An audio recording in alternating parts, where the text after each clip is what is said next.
खास मुलाकात में आप सभी का इस्तकबाल है। मैं हूं खुर्शीद रब्बानी और आज हमारे साथ एक ऐसी शख्सियत जो बहुत ही एग्रेशन के साथ जो प्रोडक्ट्स हैं, घरेलू प्रोडक्ट्स, उनको लेकर के मैदान में उतरे हैं। बहुत पहले से थे, लेकिन जिस एग्रेशन के साथ इस वक्त पतंजलि आगे बढ़ रही है और जिस एग्रेशन के साथ वो मार्केट में तेज़ी से आगे बढ़ रहे हैं, वो वाकई काबिल तारीफ़ है। और पूरी जो योजना है और पूरी जो एक तरीके से जो कार्यशैली है वो बहुत अनोखी है। कौन इसके पीछे है वो सब लोग जानते हैं। बाबा रामदेव के साथ साथ आचार्य बालकृष्ण जी इस सब के पीछे हैं। और सर, आपका इस्तकबाल है, स्वागत है। कैसे हैं आप? हम बहुत अच्छे हैं। आप लोगों को और आपके सभी दर्शकों को मेरी बहुत शुभकामनाएं। हम देख रहे हैं कि बहुत ही एग्रेशन के साथ जो है पतंजलि के प्रोडक्ट्स जो है वो मार्केट में आए हैं।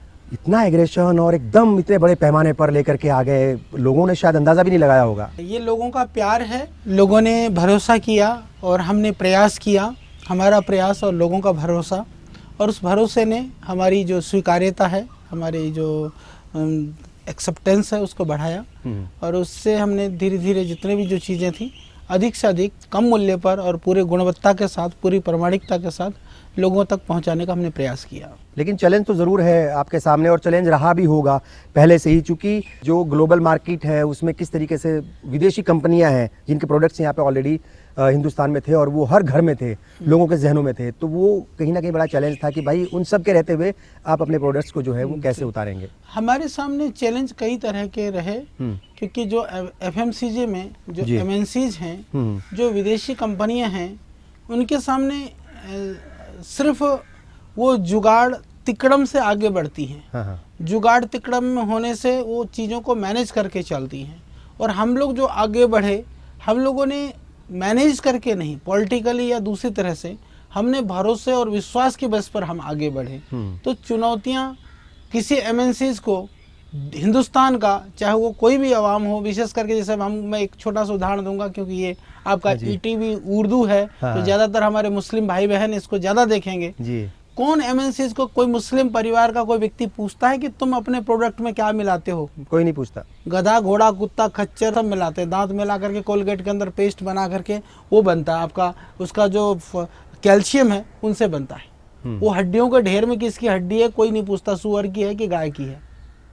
पतंजलि के प्रोडक्ट को लेकर के जब हम बहुत ट्रांसपेरेंसी के साथ में, पूरी पारदर्शिता के साथ में लिखते हैं कि भाई इसमें ये पदार्थ डले हुए हैं। पिछले दिनों में आपने देखा होगा फतवा जारी करने के नाम पर भी फतवे भी हो गए हमारे ऊपर। वो फतवा नहीं था, लेकिन जो वो फतवा नहीं था, वो एक ग्रुप था, उसने कहा अपनी तरफ से, वो कंफ्यूजन पैदा किया गया था। कंफ्यूजन और भ्रम पैदा करने का प्रयास तो किया जा रहा है। जबकि मैंने कहा कि हमारे यहाँ काम करने वाले तो हजारों मुस्लिम भाई लोग काम करते हैं मेरे यहाँ, तो उन भाइयों से ही पूछ लो जरा। आदि आपको शंका हो कि क्या दिन भर बैठ करके वो गोमूत्र और गोबरी डालते रहते हैं कि बाबा जी के यहाँ, और कुछ करते भी हैं? तो ये एक भ्रम फैलाना, मैं एक तरह से आपको एग्जांपल देना चाहता हूँ कि कन्फ्यूजन क्रिएट करने का।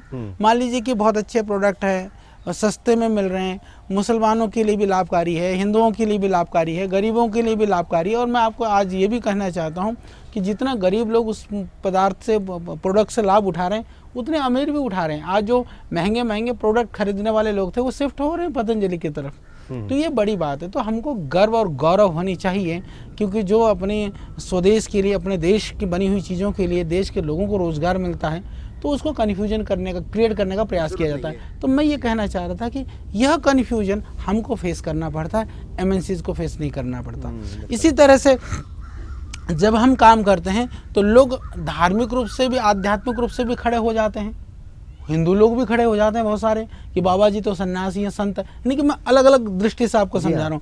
मुस्लिम भाई वाली बात बताया, अब हिंदू वाली बताता हूँ। वो कहते हैं कि जी बाबा जी तो सन्यासी आदमी है, साधु आदमी है, इन्होंने तो व्यापार शुरू कर दिया, काम शुरू कर दिया। व्यापारी कैसे बन गए? हाँ, तो इनको ये कोई समझाए कि बाबा जी अपने लिए क्या करते हैं।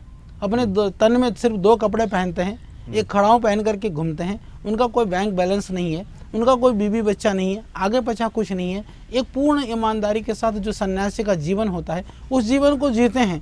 तो कोई उनको समझा पर भ्रम पैदा करने का कहीं प्रयास किया जाता है। तीसरा, पॉलिटिकली भी आप देखते हैं कि पॉलिटिकली कई बाबा तो आप तो उतना एक्टिव नहीं रहते सियासी। पॉलिटिकली हम एक्टिव नहीं है, पॉलिटिकली नहीं कहेंगे आप उसको, आप उसको सोशली कहिए, सामाजिक रूप से, सामाजिक अवेयरनेस के लिए। हम लोग डायरेक्ट ना तो पॉलिटिक्स में थे, ना रहने वाले हैं, पर पॉलिटिकली हमको डैमेज करने के लिए कि बाबा जो है बाबा के प्रोडक्ट में जैसे पीछे आपने सुना होगा एक पुत्र जीवक जैसे था, हाँ, बड़ा हंगामा उसके ऊपर भी एक्चुअल में उसका सीड जो है, बीज है, उस पेड़ का एक फल है, उसका नाम ही पुत्र जीवक है। तो ना तो बाबा ने रखा ना बाबा के बापूजी ने रखा। तो इस तरह की चीजों को लेकर कंफ्यूजन क्रिएट किया जाता है। अच्छा, वो गोमूत्र वाली जो है वो कितने प्रोडक्ट हैं ऐसे, क्योंकि हर एक आदमी के जहन में, खासतौर से मुस्लिम तबके के जहन में ये है कि भाई हम इनको कैसे इस्तेमाल करें, गोमूत्र होता है इसमें। तो मैं उसी बात पर आ रहा हूँ। तो ये अलग अलग तरह से कि किस तरह से कन्फ्यूजन क्रिएट किया जाए। फिर तीसरी चीज आपने देखा होगा कि पीछे सोशल मीडिया में या और चीजों में लोगों ने ये क्या प्रयास किया कि बोला वो नूडल में कीड़े थे। कीड़े कैसे थे? पकाने के बाद में उनको चलते हुए कीड़े दिखाई दे। पकाने के बाद कैसे आएंगे? तो मैं एक एग्जाम्पल बता रहा हूँ। बोले घी में फंगस था, तो घी में फंगस मैं आपको बता दूं, तो घी और तेल में कभी फंगस नहीं होता, कभी फफूंद नहीं आता है। यदि फफूंद है तो घी और तेल नहीं होता। ये कॉमन सेंस और मूर्ख भी जानता है, पर वो भी चल रही है। क्या लगता है आपको कि मल्टीनेशनल कंपनीज को सीधा तौर पर नुकसान हो रहा है आपके आने से, और जिस तेजी के साथ और जिस एग्रेशन के साथ आप लोग मैदान में उतरे हैं, तो उसका सीधा नुकसान उन बड़ी कंपनीज को है जिनके प्रोडक्ट्स ऑलरेडी मैदान में थे? तो आपको लगता है साजिश है? वो सब दो चीजें हैं। एक बड़े लेवल पर षड्यंत्र है, दूसरे लेवल पर अज्ञानता भी है। मान लीजिए कि एक जैसे अज्ञानता किस रूप में कहेंगे, अज्ञान आदमी थोड़ा अज्ञानी भयभीत होता है, पर साजिश करता एग्रेसिव होता है। बिल्कुल। तो इस विषय में मैं आपको स्पष्ट बता देना चाहता हूं कि हम लोगों के यहाँ खाने वाले आइटम तो गोमूत्र वाली तो एक दवाई है, वो भी संजीवनी बटी कर करके उसमें, क्योंकि वो गोमूत्र से एक मेडिसिन होता है, बहुत टॉक्सिक होता है वो, या एक तरह से मैं कहूँ कि पॉइजनस होता है, उसको प्यूरिफाई करने में यूज होता है। इसके अतिरिक्त तो सारे प्रोडक्ट हमारे, एक तो गोमूत्र अर्क है, वो तो गोमूत्र अर्क के नाम से मिलता है, उसमें तो वो अर्क है, तो प्योर अर्क है। इसके अतिरिक्त सिर्फ और सिर्फ एक तो फर्श साफ करने का वो है फिनाइल का जो गोनाइल है, नाम ही हमने गोनाइल रखा है। तो सारी धरती को पता है कि गोनाइल है, गौमूत्र है उसके अंदर। और एक साबुन के अंदर पंचगव्य सोप करके करते हैं, तो पंचगव्य के अंदर उसमें घी, दही, दूध, उसमें गोमूत्र और गोबर, ये सभी साबुनों में है या एक अलग से है? एक है पंचगव्य सोप। हम साबुन बनाते हैं, करीबन 20 वेरिएंट बनाते हैं। उसमें एक अलग से, उसमें गाय का फोटो लगा हुआ है, पूरा इंग्रेडिएंट में लिखा हुआ है, और बिल्कुल अलग से गाय का। क्योंकि हम यदि धार्मिक दृष्टि से भी देखें तो जहाँ गोमूत्र वाली और गो वाली चीज है, वो हमारे लिए शर्म की बात नहीं, हमारे लिए तो गर्व की बात है। इसलिए हम गाय की बड़ी चौड़ी सी फोटो लगा देते हैं, तो अनपढ़ भी देख ले कि देख ले भाई। हालांकि अब गाय का घी में भी गाय का ही फोटो है, तो वो देखो कि पदार्थ को देख करके देख लो, आप गाय देख करके देख लो कि गाय का दूध है, गाय का दूध में भी है। अब हमने एक बिस्किट बनाया है, अद्भुत है, गाय का घी, उसका दूध का बिस्किट है। तो जो उस प्रोडक्ट में देख सकते हैं, जो खाने की बात के लिए मैं आपको बता रहा था कि सिर्फ एक साबुन हो गया लगाने के लिए, इसके अतिरिक्त कोई भी द्रव्य नहीं है। तो बाकी तो अर्क हो गया, ये तीन। और जिस पे सब लिखा हुआ है, हम लोग आपको मैं बताता हूँ 600 प्रोडक्ट बनाते हैं, 600 प्रोडक्ट बनाते हैं। और यहाँ तक फैलाया गया, बोले नहीं वहाँ जो है ना दवाई प्रोडक्ट बनने से पहले गोमूत्र का छिड़काव कर देते हैं। ये बताइए, गोमूत्र का छिड़काव करेंगे तो स्मेल तो प्रोडक्ट में आएगा? बिल्कुल आएगा। तो हिंदू भी तो प्रयोग नहीं करेगा ऐसा? हिंदू भी प्रयोग करेगा तो कोई खाना पकाते समय कोई गोमूत्र डालता है क्या? हमारे यहाँ हम चावल बनाते हैं, हम आटा बनाते हैं, हम दलिया बनाते हैं, चीजें बनाते हैं। तो ये एक खास प्रोडक्ट्स हैं जिनमें इस्तेमाल किया जाता है, उस पर लिख देते हैं। मैंने बता दिया ना, वो सिर्फ खाने वाला आइटम एक भी नहीं है, खाने वाला एक भी आइटम नहीं है। 3 आइटम है जो प्रयोग किए जाते हैं, मैंने तीनों आपको गिना दिए। 600 प्रोडक्ट बनाते, बाकी में कोई मतलब ही नहीं है। अच्छा, ये जो जिस तरीके से खतरा है मल्टीनेशनल कंपनीज से, चूंकि उनको खतरा आपसे हो गया, आपके प्रोडक्ट से हो गया, आप कह रहे बहुत प्योर है और लोग इस्तेमाल भी कर रहे हैं, उसकी तारीफ भी हो रही है मार्केट में, वो सबके सामने है, तो आपके प्रोडक्ट से सबसे बड़ा खतरा है मल्टीनेशनल कंपनीज को। षड्यंत्र भी होंगे, उनका आपने जिक्र भी किया है कि हो रहे हैं, लेकिन आपको लगता है कि वो तो रुकने वाले हैं नहीं, षड्यंत्र तो करते जाएंगे, वो कुछ ना कुछ जो है वो अपना खेल खेलेंगे। उस खेल से बचने के लिए क्या आपके पास जो है वो इसमें देखो, सबसे बड़ी बात ये है कि गुणवत्ता वो हमारी ताकत है, प्योरिटी। उसके बाद जो हमारी जो लोगों में हमारा भरोसा, जो लोगों का भरोसा है, वो भरोसा बहुत बड़ी ताकत है। बिल्कुल। तो जनता जो है इस तरह के षड्यंत्रों का आज तक मुंह तोड़ जवाब देती रही है और आगे भी देगी। और मैं आपको बताना चाहता हूँ कि हमारे यहाँ सब लोगों ने, जितने भी तरह के लोगों ने षड्यंत्र किए, मैं आपको बताता हूँ, जो हमारा फैक्ट्री के अंदर जो बाहर बहुत बड़ा हमारा स्टोर आउटलेट है, वहां पर हिंदू से ज्यादा मुसलमान हमारे प्रोडक्ट खरीदते हैं। बाकी हिंदू तो प्रयोग कर ही रहे हैं। हम देख रहे हैं कि टीवी कमर्शियल बहुत अल्टीमेट बनाए गए हैं, बिल्कुल अलग अंदाज में है। ऐसा बहुत कम होता है कि टीवी कमर्शियल आप देख रहे हो और उस पर रेट्स आ रहे हो कि फला कंपनी के कितने हैं, दूसरी कंपनीज के कितने हो सकते हैं और हमारी कंपनी के कितने हैं। तो ये बहुत एग्रेशन के साथ, जैसे मैंने कहा, आप मार्केट में उतरे हैं और बिल्कुल यूनिक तरीके से ऐड बनाए गए हैं। उसमें आप भी कई बार नजर आते हैं, बाबा रामदेव जो है वो भी नजर आते हैं। इसके पीछे जो है कुछ बहुत क्रिएटिव टीम होगी, क्या कुछ आपके इनपुट्स भी उसके अंदर थे, कुछ आइडियाज आपके भी थे? बिल्कुल, हम लोग योजनाबद्ध ढंग से काम करते हैं। स्वामी जी का उसके अंदर पूरा विजन होता है, पूरी जो कॉन्सेप्ट और सोच है काफ़ी स्वामी जी का रहता है, बाकी हम लोग भी आउटपुट देते हैं। और हम लोगों ने जो जिस ऐड को जो आप एग्रेसिव कह रहे हैं, मैं उसको एक बात कहना चाहता हूँ, वो इन्फॉर्मेशनल है। एग्रेसिव की जगह पर आप इन्फॉर्मेशनल कहेंगे, कारण क्योंकि हम लोगों ने ऐड के अंदर झूठे स्वप्न नहीं दिखाए, हमने झूठे वादे नहीं किए, लोगों को भ्रमित नहीं किए। हमने सीधा सीधा सा कहा, देखो जो बाजार से तुम प्रोडक्ट खरीदते हो उसका मूल्य इतना है, हम इतने में दे रहे हैं, उससे बढ़िया दे रहे हैं। या कोई तुम प्रोडक्ट खरीदते हो वो किस काम में आता है, सीधा। अब हमको यदि टूथपेस्ट बेचना है तो हम कहेंगे कि टूथपेस्ट से दांत ठीक होता है, मजबूत होता है, दांतों के लिए जरूरी है। हम नहीं कहेंगे कि जो है ना उसको टूथपेस्ट करने से लटकी पड़ती है। तो ये हमारी संस्कृति की तौहीन वो एकदम उसके खिलाफ है, और हमारे माँ बहन बेटियों के जो है एक तरह से उनको हीन भावना दिखाने वाली बात है। तो हम लोग उस चीज़ को न तो हम प्रशंसा करते हैं, न हम कभी करेंगे। और मैं एक बात कहना चाहता हूँ कि मुसलमान भाइयों के लिए भी, चाहे पूरे जो भी देश के लोग हैं, पतंजलि योगपीठ कभी भी इंटेंशनली कभी गलत काम नहीं करेगा, किसी के सम्मान को ठेस नहीं पहुंचाएगा, किसी की भावनाओं को ठेस नहीं पहुंचाएगा।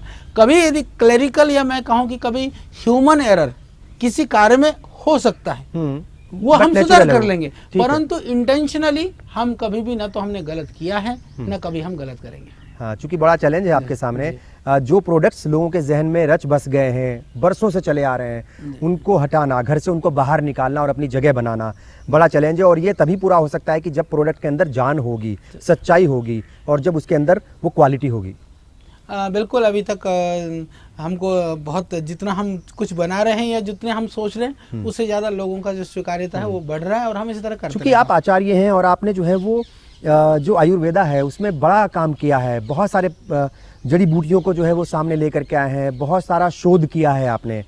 ये क्या बचपन से ही आपके अंदर था ये चीज़ कि भाई मुझे यही बनना है, यही पढ़ना है, यही लिखना है, और फिर एक दिन इसी काम के जरिए मुझे इस देश के लोगों की और पूरी दुनिया में रहने वाले लोगों की सेवा करनी है? रुचि तो बचपन से रही है, परंतु आयुर्वेद के लिए हम काम करेंगे, आयुर्वेद के फील्ड में काम करेंगे, क्योंकि जो आपने काम किया वो बहुत यूनिक है, बहुत कम लोग जो हैं इतना कर पाते हैं। उस विषय में जब हम गुरुकुल में पढ़ रहे थे, तब हम संस्कृत जो हमारे शास्त्र हैं उनको पढ़ रहे थे। उस समय पर गुरुकुल में बहुत एक अच्छे वैद्य थे, तो उन वैद्य के पास मैं रहता था, कभी कभी खाली टाइम होने पर जाता था।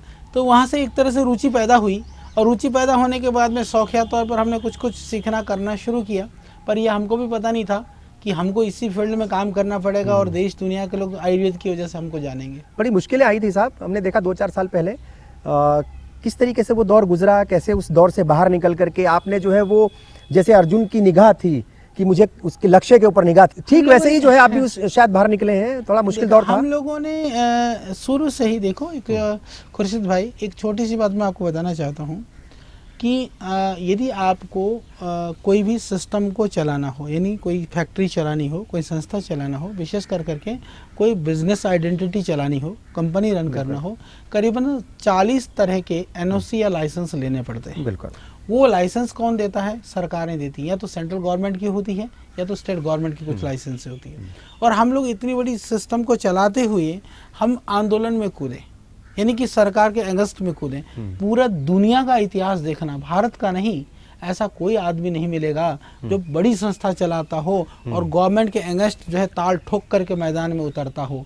क्योंकि हम ईमानदार थे, हमारी नीयत साफ थी, हमारे दिल में कहीं खोट नहीं था, हम देश के लोगों के लिए कुछ चाहते थे। जब स्वामी जी आंदोलन में उतरे, लोगों ने कहा कि बाबा जो है ना दिमाग खराब है, इतनी मान प्रतिष्ठा सम्मान सब कुछ बोले दांव पे लगा रहा है, सियासत में आना चाहते हैं और कोई उनको लालसा है, कुछ इस तरह की बातें हुई थी। तो इस तरह की बातें हुई थी। हम लोगों ने फिर भी बिल्कुल दृढ़ता के साथ में, बिना विचलित हुए हम लोगों ने इस काम को किया। करने के बाद में एक काम को लक्ष्य तक पहुँचाया, और उसके बाद में भी सरकार पूरी तरह से लगी। हमको तो चाहते तो प्रयास कर रहे थे कि हमको जान से भी मार दें, यहाँ तक के भी षड्यंत्र हुए, परंतु उस भगवान की कृपा रही कि कुछ न कर पाए। जितना भी डैमेज करने का प्रयास उन्होंने किया, उल्टा हमको वो एक ऊर्जा के रूप में, हमको ताकत के रूप में, एक उभार के रूप में हमको मिला। तो इसीलिए अभी हम और भी ताकत से काम कर रहे हैं। और मैं ऐसा मानता हूँ कि जो ताकत है वो हमको कहीं ना कहीं इस भगवान से वो ताकत हमको मिलती है, और इसीलिए हमको ज़्यादा काम करना है, क्योंकि लोगों का भरोसा जितना हमारे ऊपर है तो हमारी जिम्मेदारी और बढ़ती है, और ज़्यादा बढ़ती है। बिल्कुल सही है। लेकिन वो दौर था ऐसा जब मुश्किलें आई थी, और आपको लगता है कि सियासी लोग जो है वो जानबूझ करके टारगेट करने लग गए थे कि ठीक है अब इनको किसी भी तरीके से जो है वो आगे नहीं बढ़ने देना। तो सब पूरा देश को पता है। और यही वजह है कि कुछ ऐसा भी सुनने में आता है कि बाबा कहीं ऐसा तो नहीं कि कभी भी पॉलिटिकल पार्टी खड़ी कर लेंगे अपनी? लोगों ने कहा भी और कई लोगों का सुझाव भी था। और यदि हम चाहते तो मैं आपको बताना चाहता हूं कि हमारा जो संगठनात्मक ढांचा है पूरे 600 जिलों में हमारा नेटवर्क है। सभी तरह के, उसमें मुस्लिम्स भी हैं, हिंदू भी हैं, क्रिश्चियंस भी हैं। हमारे जो 10 लाख से ज़्यादा एक्टिव हमारे कार्यकर्ता हैं, जो शिक्षक हैं, टीचर हैं। तो आज जो भारत स्वाभिमान और हमारा जो पतंजलि योग समिति है, हर जिले स्तर पर विशुद्ध रूप से जो वॉलंटरी सर्विस दे रहे हैं, उनको सबको पता है उनको कोई पॉलिटिकली लाभ नहीं मिलने वाला है, उनको किसी तरह से सत्ता में आने पर कुछ होने वाला नहीं है, फिर भी पूरी समर्पित भाव से हम उनको कोई सैलरी नहीं देते हैं, कोई तनख्वाह नहीं देते हैं। आज इतना बड़ा जो जन समूह का जो फोर्स है, जो भावनाएं हैं, संवेदनाएं हैं, आज भी हमारे साथ जुड़ी हुई हैं।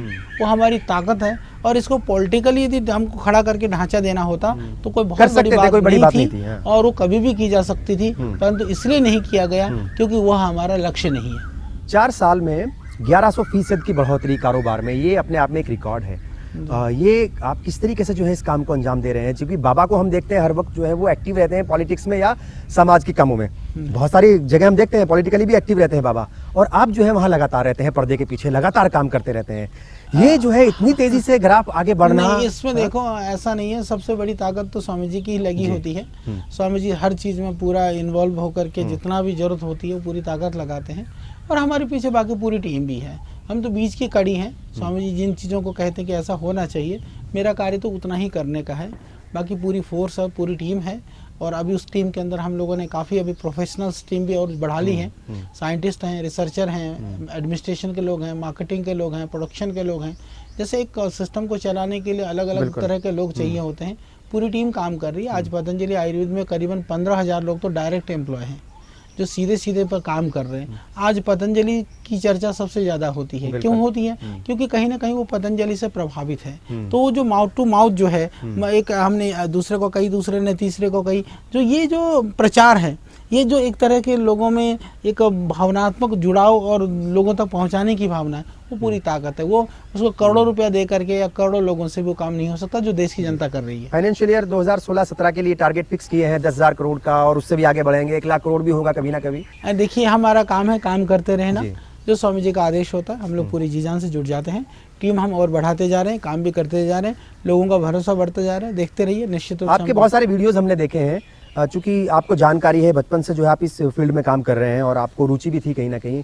आपने कहा कि हम किस तरीके से जो है वो खजूर के पेड़ यहाँ उगा पा रहे हैं, और आपने जाकर के पूरा वो शोध किया होगा, उसको देखा होगा। बहुत सारे ऐसी जड़ी बूटियाँ हैं, ऐसे फ्रूट्स हैं या ऐसी चीज़ें हैं जो विदेशों में होती है। यहाँ की धरती जो है उनके लिए शायद उतना मुनासिब नहीं थी या उतना, तो फिर उसके ऊपर भी शोध किया, उसके ऊपर भी काम किया, विदेशों से लोगों से कनेक्ट रहे। हाँ, अभी वो काम कंटिन्यू चल रहा है। अभी हम एक वर्ल्ड हर्बल इंसाइक्लोपीडिया बना रहे हैं। अच्छा। उसके अंदर पूरी दुनिया के जितने भी तरह के पेड़ पौधे हैं, हम लोगों ने ये प्रयास किया, सिर्फ आयुर्वेद नहीं, पूरी दुनिया के अंदर जिसको बॉटनी बेस्ड मेडिसिन कहते हैं, उसमें यूनानी भी है, उसमें सिद्धा भी है, उसमें तिब्बतीन भी है, उसमें चाइनीज भी है, उसमें ग्रीक भी है, उसमें यूरोपियन कंट्रीज का सिस्टम भी है। पूरे मतलब पूरे वर्ल्ड के अंदर जो सिस्टम, जो पेड़ पौधे जड़ी बूटी के पर आश्रित जो काम करते हैं, जो पद्धतियां हैं, उन पद्धतियों के अंदर कितने पेड़ पौधे प्रयोग होते हैं। पहली बार पूरी दुनिया के अंदर WHO ने इस काम को करने का प्रयास किया था, वो ज़्यादा नहीं कर पाया। अभी क्यू गार्डन जो रॉयल बॉटनिकल गार्डन है, कुछ जो हम काफ़ी काम कर चुके हैं, सेम काम को थोड़ा थोड़ा वो कर रहा है, तो वो हम लोगों ने काम किया। और आज के दिन में हमारे पास करीबन 65,000 पेड़ पौधों की चेक लिस्ट है। उसका जो डॉक्यूमेंटेशन का काम है बहुत बड़े रूप में चल रहा है, और आने वाले बहुत जल्द सारा काम हो रहा है। जी, करीबन हमारे पास 150 साइंटिस्ट इस काम के लिए लगे हुए हैं, और आने वाले 4-5 साल के अंदर हम इस काम को पूरा कर देंगे। तो पेड़ पौधों को लेकर के, जड़ी बूटियों को लेकर के हमारा लक्ष्य है कि कुछ भी नहीं छोड़ना, चाहे वो डॉक्यूमेंटेशन का काम है, चाहे रिसर्च का काम है, चाहे वो प्रोडक्शन का काम है। अलग-अलग देशों के साथ जो है वो आप संपर्क में हैं, जैसे हमने देखा अभी ईरान के सफीर के साथ आप मिले। हाँ, अभी हम ईरान एम्बेसी में जाकर के आए और वहाँ उनसे एम्बेसडर साहब से मिले। उनकी भी प्रबल इच्छा है कि किस तरह से वहाँ पर जो वहाँ का जो मेडिसिन सिस्टम है, हर्बल मेडिसिन सिस्टम, उसको ईरान को भारत के साथ या पतंजलि योगपीठ के साथ जोड़ करके काम हो सकता है। उन्होंने इस बात की भी इच्छा प्रकट की कि वहाँ के जो भी डॉक्टर्स हैं या साइंटिस्ट हैं या प्लांट्स के ऊपर रिसर्च करने वाले लोग हैं, वह भी इंडिया में आए और पतंजलि में आकर के कोई डिप्लोमा कोर्स वगैरह के लिए वहाँ रह करके करें। तो हमने सहमति दे दी और हमारा बहुत जल्दी ही उस विषय में MOU होगा।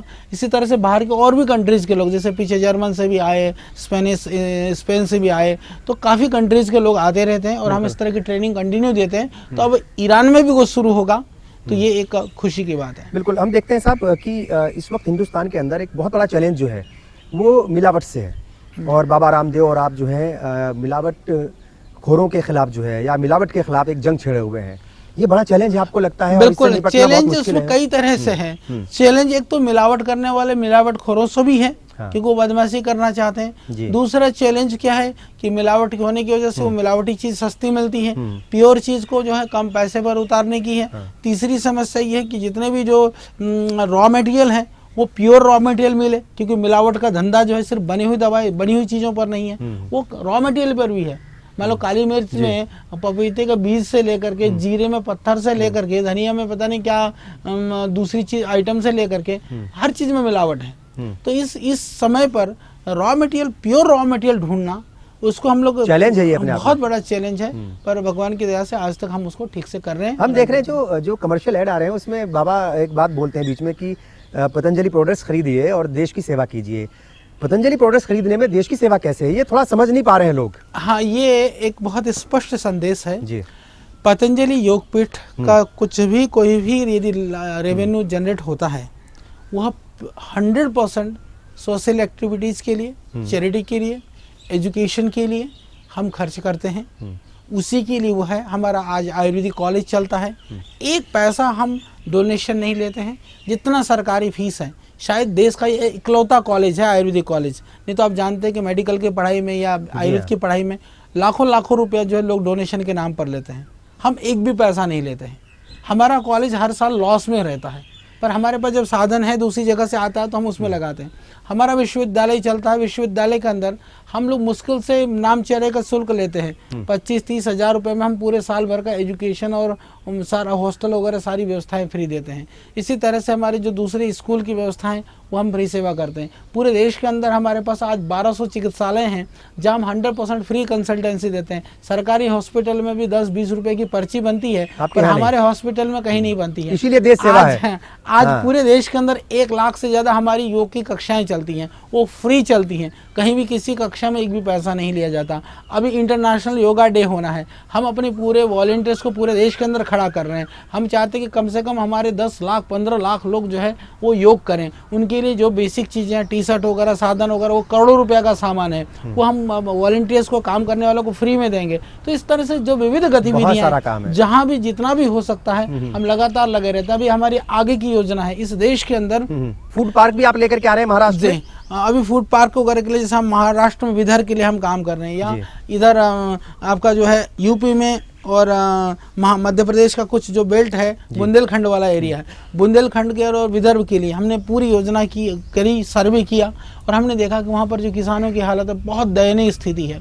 वहाँ पर हमने सोचा कि सबसे पहले हम लोग इस क्षेत्र में काम करेंगे। अब हम दोनों क्षेत्र में दिखाने वाले हैं, उससे हजारों जो किसान परिवार हैं उनके जीवन निर्वाहन का साधन पैदा होगा। मैं कहता हूँ इतने MNCs इस देश में, इतने बड़े बड़े कॉर्पोरेट हैं, उनको क्यों नहीं विदर्भ दिखाई देता, क्यों नहीं उनको जो है यहाँ पर हमारा जो उत्तर प्रदेश का जो बुंदेलखंड दिखाई देता, वो लोग क्यों नहीं काम करते हैं। हमने कहा कि अब हरिद्वार में जो एक सिस्टम खड़ा हुआ है, सबसे पहले हम विदर्भ में जाएंगे, बुंदेलखंड में जाएंगे, क्योंकि हमारे जितने भी प्रोडक्ट हैं ज़्यादातर किसानों पर आश्रित है। हम जाकर के यदि हम यूनिट लगा लेते हैं तो हमको किसानों के पास ही जाना पड़ेगा। हम कहेंगे भैया ये उगा लो, ये एलोवेरा उगा लो, ये आंवला उगा लो, ये जड़ी बूटी उगा लो, जिससे कि हमको उसको प्रोसेस आप अलग अलग जगह जाएंगे। और किस किस तरह की प्लानिंग है अभी, और कौन कौन से प्रोडक्ट्स हैं जो अब और लेकर के आएंगे? कहीं ऐसा तो नहीं कि भाई दूसरी बाहर की कंपनीज के साथ भी आपकी बातचीत चल रही होगी, उनके कुछ जो है टेक्नोलॉजी को साथ लेकर के आना है? हम लोगों देखो FMCG के अंदर में हमको ऐसा कुछ नहीं लगता है कि जो हमको कोई दूसरे से सहयोग लेने की जरूरत है। वो हम इतना सक्षम है कि हमारे पास जो आयुर्वेद की ताकत है वो बहुत बड़ी ताकत है। और हम लोगों ने आयुर्वेद को दोनों तरह से पढ़ा है, शास्त्र की परंपरा के हिसाब से भी पढ़ा है, और उसको हमने मॉडर्न जो हमारे साइंटिस्ट वगैरह रिसर्चर्स हैं उनके साथ उसको कोरिलेट करके मॉडर्न साइंस के पैरामीटर्स हैं, नॉलेज प्राचीन का है, वो दोनों को मिक्स कर करके चीज़ों को खड़ा कर रहे हैं। तो इसलिए हमको उसमें टेक्नोलॉजी वाइज हमको हेल्प चाहिए, इक्विपमेंट्स चाहिए, लैब के जो इक्विपमेंट्स हैं वो विदेश से आएंगे, मैन्युफैक्चरिंग के लिए जो लेटेस्ट इक्विपमेंट्स हैं वो विदेश से आएंगे, पर फार्मूले के लिए हमको किसी विदेशी की जरूरत नहीं है। तो जो चीजें बाहर फार्मूले खुद के हैं, मशीनें उनकी जरूरत पड़ेगी तो मंगा लेंगे। जी, देशवासियों की शुभकामना से हम लोग काम करते हैं। हमसे बात की, बहुत बहुत शुक्रिया सर आपको, और बहुत सारी हमारी तरफ से दुआएं भी और शुभकामनाएं भी। तो ये थे आचार्य बालकृष्ण जी, बहुत सारी जो है एनर्जी के साथ ये आए हैं, बहुत पॉजिटिव एनर्जी है, और इसको ये जो एनर्जी है इसका सीधा फायदा हिंदुस्तान के अवाम तक पहुंचे, लोगों तक पहुंचे, और बहुत ही साफ सुथरे तरीके से काम करना चाहते हैं और लोगों को बताना चाहते हैं कि ईमानदारी से काम करेंगे और अच्छे प्रोडक्ट्स आपके घरों तक पहुंचाएंगे। खास मुलाकात में इतना ही, आदाब।